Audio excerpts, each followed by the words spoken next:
Magandang araw mga Kaps!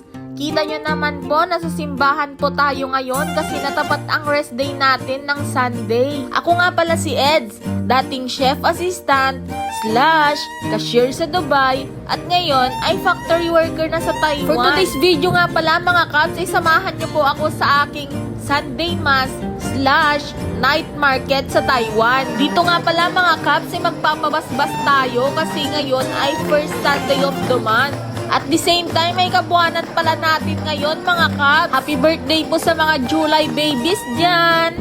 When God created you, He had the purpose for your life.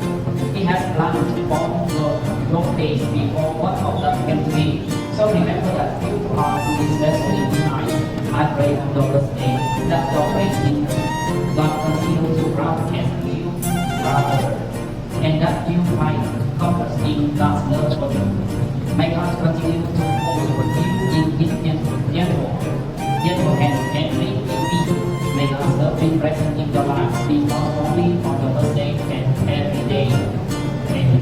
At dahil mag-isa nga lang po pala ako dito na nagsimba, ay kinapalan ko po pala yung mukha ko dito para magpa-video sa aking katabi. Kaya sa nag-video sa akin na si Kuya, kung sino ka man, salamat po. Nag-offer na din pala ako dito para sa misa ng aking mga yumaong lolo at lola. At the same time ay ngayon din pala ang death anniversary ng lolo ko. Kaya naman napaka-good timing talaga na natapat ng Sunday ang day off ko. Thank you po Lord sa araw na ito.